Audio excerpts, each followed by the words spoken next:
Pegasus case की जांच करेगी विशेषज्ञ कमेटी, सुप्रीम कोर्ट ने कहा जासूसी मंजूर नहीं। गांधीवादी विचारक एन सुब्बा राव का निधन मुख्यमंत्री अशोक गहलोत ने बताया अपूरणीय क्षति। राजस्थान भाजपा प्रवक्ता रामलाल शर्मा ने राज्य सरकार पर कसा तंज, कहा भर्तियों में हो रही भारी अनियमितताएं। बड़ी सुरक्षा के बीच हुई RAS भर्ती परीक्षा 2021 की भर्ती परीक्षा, कई जगह लापरवाही आई सामने।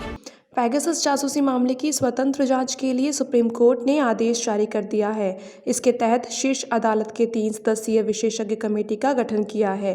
कमेटी की अध्यक्षता सुप्रीम कोर्ट के पूर्व न्यायाधीश RV रविंद्र करेंगे। सुप्रीम कोर्ट ने कमेटी को आरोपों की पूरी तरह से जांच करने और अदालत के समक्ष रिपोर्ट पेश करने के लिए 8 सप्ताह का समय दिया है। सुप्रीम कोर्ट ने कहा कि पेगासस की सच्चाई की जांच के लिए कमेटी का गठन किया गया है। निजता के अधिकार के उल्लंघन की जांच होनी चाहिए। सुप्रीम कोर्ट ने कहा कि भारत के नागरिकों की निगरानी में विदेशी एजेंसी की संलिप्तता एक गंभीर चिंता का विषय है। मुख्य न्यायाधीश की अध्यक्षता वाली 3 जजों की बेंच ने यह आदेश जारी किया है। पंजाब के पूर्व मुख्यमंत्री कैप्टन अमरिंदर सिंह ने एक प्रेस कॉन्फ्रेंस को संबोधित किया। उन्होंने कहा कि एक नई पार्टी बनाने जा रहे हैं, लेकिन उसका नाम अभी तय नहीं हो पाया है। पंजाब के पूर्व CM ने कहा कि हमारे वकील चुनाव आयोग के साथ इस पर काम कर रहे हैं। जैसे ही नाम तय हो जाएगा हम आपको बता देंगे। उन्होंने कहा कि उन्होंने जो वादे किए हैं उसे पूरा किया है। उन्होंने कहा कि पंजाब की सुरक्षा को लेकर किसी तरह का कोई समझौता नहीं किया जाएगा। अमरिंदर सिंह ने कहा कि पंजाब को बहुत कुछ सहना पड़ा है। मैंने एक सैनिक की तरह काम किया है और हमेशा योद्धा की तरह लड़ाई लड़ी है। आर्यन खान ड्रग केस में महाराष्ट्र के मंत्री नवाब मलिक ने बुधवार को NCB के जोनल डायरेक्टर समीर वानखेड़े पर गंभीर आरोप लगाया है। उन्होंने कहा कि फर्जी दस्तावेज के आधार पर समीर दाऊद वानखेड़े ने शेड्यूल कास्ट का सर्टिफिकेट बनवाया और उसके आधार पर IRS का पद हासिल किया। उन्होंने कहा उस क्रूज पार्टी को लेकर मेरी जानकारी है कि उसमें अंतर्राष्ट्रीय ड्रग्स माफिया शामिल था। उन्होंने एक दाढ़ी वाले शख्स का जिक्र किया और कहा कि उसकी जानकारी NCB को भी है। वो पहले तिहाड़ जेल में भी रह चुका है। दाढ़ी वाले शख्स को लेकर नवाब मलिक ने कहा कि वह शख्स समीर वानखेड़े का दोस्त है। इसकी जानकारी आज नहीं तो कल सामने आ ही जाएगी। नवाब मलिक के आरोपों पर भाजपा नेता अमित मालवीय ने कहा कि NCP के नवाब मलिक NCP और खासकर समीर वानखेड़े को निशाना बना रहे हैं, क्योंकि NCB ने मलिक के दामाद समीर खान को ड्रग केस में गिरफ्तार किया था। उन्होंने 9 महीने बाद इस साल सितंबर में जमानत पर रिहा किया गया था। राजस्थान के मुख्यमंत्री अशोक गहलोत गांधीवादी विचारक SN सुब्बा राव को पुष्पांजलि अर्पित करने विनोबा भावे भवन पहुंचे। यह मुख्यमंत्री ने मीडिया से बातचीत में कहा कि गांधीवादी विचारक होने के साथ ही वे व्यवहार में काफ़ी सहज थे। यही वजह है कि लोग उन्हें भाई जी के नाम से संबोधित किया करते थे। मुख्यमंत्री ने सुब्बा राव के निधन को निजी अपूरणीय क्षति बताया। आप कोई भी युवा देश का वो वगैरह नहीं सकता।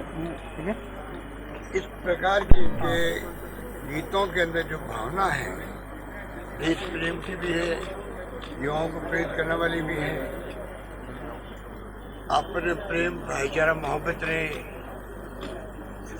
लोग रास्ते पे चले, सत्य पे चले, अहिंसा पे चले। ये भावना ओतप्रोत के गीत सुनने से ही मैं समझता हूँ कि लोगों को संबल मिलता है। ऐसे गीत जो है वो भी प्रेरणा देते रहेंगे। हम चाहेंगे कि युवा पीढ़ी को इनके जो भाव थे उनसे हम लोग अवगत कराते रहें। ऐसा कोई प्लेटफॉर्म बनाने के लिए अभी हम लोग बात कर सकते हैं। तो देखते हैं कि इनके जितने ही साथी संघ हैं यहाँ राजस्थान में, वो भी हम चाहेंगे सब मिलकर कुछ ऐसा काम करें जिससे राजस्थान का युवा और राजस्थान युवा पीढ़ी जो है वो आने वाले वक्त में इनसे प्रेरणा देते रहे और अपने व्यक्तित्व में विकास करते जाए। देश और दुनिया के अंदर मानव मात्र की सेवा कैसे करें, वो प्रेरणा प्राप्त कर सकेगी गीतों से और इनके व्यक्तित्व से ही हमारा प्रयास है। चोमू विधायक और भाजपा के प्रदेश मुख्य प्रवक्ता रामलाल शर्मा ने फिर से प्रदेश सरकार पर हमला बोला है। उन्होंने कहा कि मौजूदा प्रदेश सरकार के कार्यकाल में भर्ती परीक्षाओं में अनियमितता और भ्रष्टाचार का खेल आम हो चुका है। आए दिन प्रतियोगी परीक्षाओं में गड़बड़ी करने वाले पकड़े जा रहे हैं।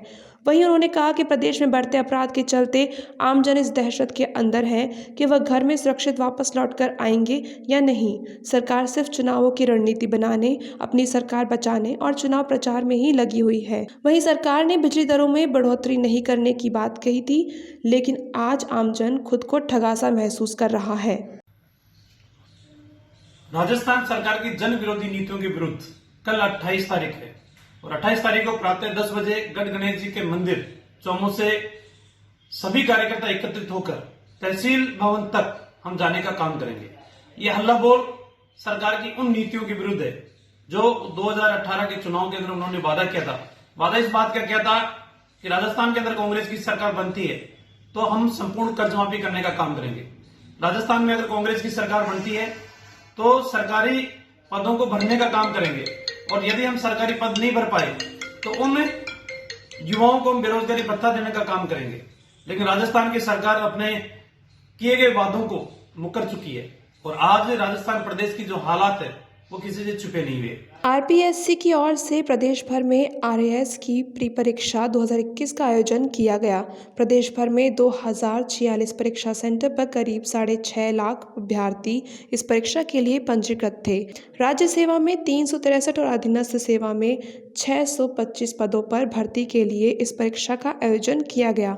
परीक्षा में किसी भी तरह की अनियमितता रोकने के लिए सुबह 6 बजे से दोपहर 1 बजे तक नेटबंदी की गई थी। वहीं जालौर में परीक्षा को लेकर बड़ी लापरवाही भी सामने आई। यहां भीनमाल के हाई स्कूल में 500 अभ्यर्थियों को बिना आईडी कार्ड चेकिंग के ही परीक्षा सेंटर में प्रवेश दे दिया गया। स्कूल के प्रधानाध्यापक निम्बाराम चौधरी ने बिना चेकिंग ही अभ्यर्थियों को परीक्षा केंद्र में प्रवेश की अनुमति दे दी। अजमेर के किशनगढ़ में एक मजदूर की मौत हो गई। जानकारी के मुताबिक मार्बल पत्थर के ब्लॉक में दबने से मजदूर की मौत हुई। घटना की जानकारी मिलने पर सूचना पर पुलिस ने मौके पर पहुंचकर शव को कब्जे में लेकर राजकीय अस्पताल की मॉर्चरी में रखवाया। हादसे में जान गंवाने वाले मजदूर की पहचान मकराना निवासी बीरबल बावरी के रूप में हुई है। मार्बल एरिया फेज 5 स्थित ममता मार्बल की ये घटना बताई जा रही है। गांधीनगर थाना पुलिस मामले की जाँच कर रही है। राहुल गांधी की सोच के अनुरूप बेहतरीन युवा वक्ताओं को राजनीति मंच प्रदान कर राजनीति में युवाओं की भागीदारी की दिशा में कृष्णा अलवरू और युवा कांग्रेस के राष्ट्रीय अध्यक्ष श्रीनिवास बीवी जी के आह्वान पर देश में यंग इंडिया के बोल कार्यक्रम आयोजित किए जा रहे हैं। इस कार्यक्रम में युवा कांग्रेस जोधपुर देहात जिलाध्यक्ष रामनिवास बुद्धनगर के नेतृत्व में जोधपुर मुख्यालय पर आयोजित किया गया, जिसमें देहात की 7 विधानसभाओं में से युवा कांग्रेस के कार्यकर्ताओं ने भाग लिया।